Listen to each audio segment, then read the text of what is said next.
नमस्कार दोस्तों, मैं राजेश दुधानी एडवोकेट आज आपके साथ डिस्कस करने जा रहा हूं फर्स्ट पार्टी, सेकंड पार्टी और थर्ड पार्टी इंश्योरेंस के बारे में। दोस्तों, first party, second party, third party insurance क्या होती है, क्यों ज़रूरी होती है, क्या ये करवानी ज़रूरी है, इस बारे में इस वीडियो में मैं डिस्कस करने जा रहा हूँ। दोस्तों, सेक्शन 146 मोटर व्हीकल एक्ट के तहत में किसी भी गाड़ी को सड़क पे उतरने से पहले इंश्योरेंस कराना अति आवश्यक है, यानी कि वो इंश्योरेंस कराए बिना सड़क पे नहीं चल सकती। ये एक मैंडेटरी प्रोविज़न है। अगर आप इसका वायलेशन करते हैं तो आप मान के चलिए कि आप बहुत बड़ी दुविधा में पड़ सकते हैं, क्योंकि इसके ऊपर में फ़ाइन की जो राशि है वो तो है ही ज़्यादा, लेकिन अगर किसी कारणवश अगर आपके व्हीकल से कोई एक्सीडेंट हो जाता है तो उसकी सारी जिम्मेवारी आपके ऊपर आ जाएगी, चाहे वो डैमेजेस से रिलेटेड हो या फिर चाहे वो कंपनसेशन से रिलेटेड हो। इसलिए ये गलती कभी ना करें कि बिना इंश्योरेंस के गाड़ी जो है आप सड़क पे चलाएं। अब दोस्तों, फर्स्ट पार्टी इंश्योरेंस का मतलब ये है कि जो व्यक्ति इंश्योरेंस करवा रहा है वो हमेशा फर्स्ट पार्टी कहलाता है, और सेकंड पार्टी हमेशा इंश्योरेंस कंपनी होती है जिस कंपनी से आप इंश्योरेंस ले रहे हैं। और थर्ड पार्टी का मतलब ये होता है कि आपके व्हीकल द्वारा अगर किसी थर्ड पर्सन को चोट पहुंचा दी जाती है, उसके व्हीकल को नुकसान पहुंचाया जाता है, उसकी प्रॉपर्टी को नुकसान पहुंचाया जाता है, तो वो थर्ड पार्टी कहलाती है।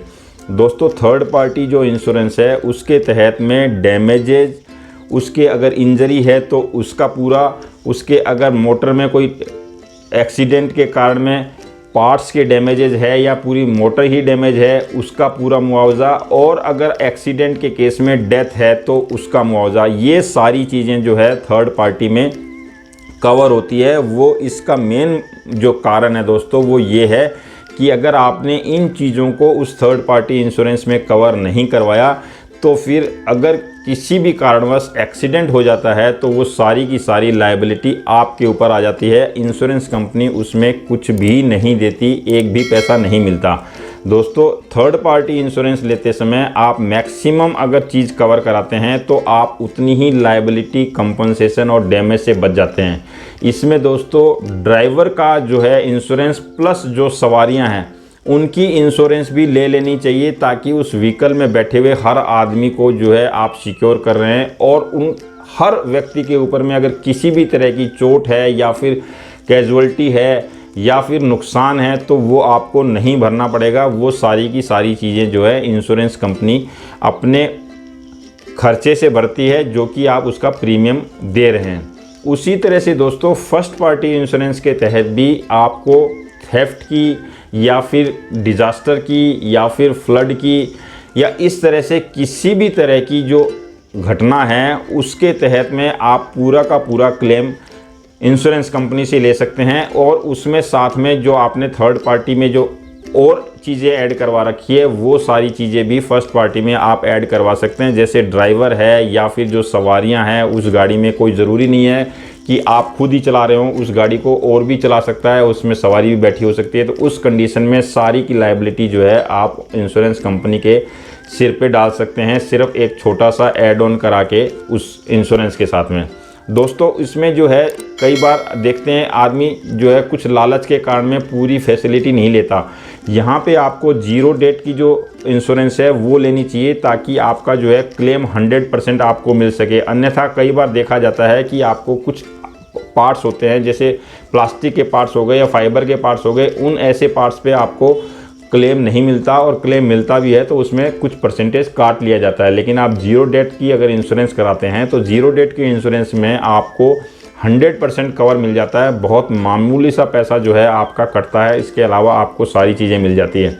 तो दोस्तों, कभी भी इंश्योरेंस कराते समय आप कच्चा लालच जिसको बोलते हैं वो ना करें, मैक्सिमम चीज़ें कवर करवाएं, ताकि किसी भी अनहोनी के टाइम में आपको वो सारी चीज़ें खुद को ना झेलनी पड़े और वो इंश्योरेंस कंपनी के ऊपर में सारी चीज़ें चली जाए, ताकि आप पूरी तरह से सेफ़ हो सके।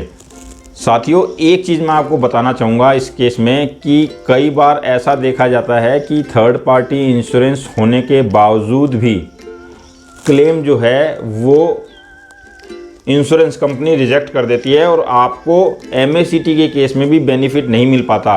वो 2 सिचुएशन कौन सी है वो मैं आपको बताना चाहूँगा दोस्तों कि इन 2 कंडीशंस में आपका क्लेम जो है थर्ड पार्टी क्लेम भी कैंसिल हो जाता है। वो पहली सिचुएशन ये है कि ड्रंक एंड ड्राइव, अगर कोई भी व्यक्ति शराब पी के गाड़ी चला रहा है और उस कंडीशन में अगर गाड़ी से एक्सीडेंट करता है, वहाँ पे इंश्योरेंस कंपनी की कोई भी लायबिलिटी नहीं बनती है। वो सारा का सारा पैसा इंश्योरेंस का जो भी क्लेम आएगा वो आपको देना पड़ेगा, बशर्ते कि आपकी वैलिड इंश्योरेंस हो।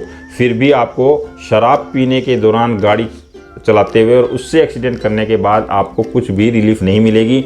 और दूसरा जो पॉइंट है वो ये है कि अगर आपका DL वैलिड नहीं है, हाँ साहब, ड्राइवर लाइसेंस जो है अगर आपका वैलिड नहीं है, वो वैलिड चाहे किसी भी कारण से ना हो, चाहे वो एक्सपायर हो चुका हो या फिर किसी और वजह से वो जो ड्राइविंग लाइसेंस है वो वैलिड ना हो, माइनर चला रहा हो, तो उस कंडीशन में भी आपको इंश्योरेंस कंपनी जो है क्लेम नहीं देती। तो ये चीज़ें आपको ध्यान रखनी है। अगर इन चीज़ों को अगर आपने ध्यान में नहीं रखा तो आपकी कराई हुई इंश्योरेंस भी ख़राब हो जाएगी, वहाँ से आपको कुछ भी बेनिफिट नहीं मिलेगा। तो दोस्तों ये था first second third party insurance के बारे में मेरा एक छोटा सा वीडियो। अगर मेरा ये वीडियो आपको अच्छा लगा हो तो लाइक शेयर और सब्सक्राइब करना बिल्कुल ना भूलें। अगले वीडियो में फिर किसी नए टॉपिक के साथ मिलेंगे, तब तक के लिए नमस्कार, धन्यवाद।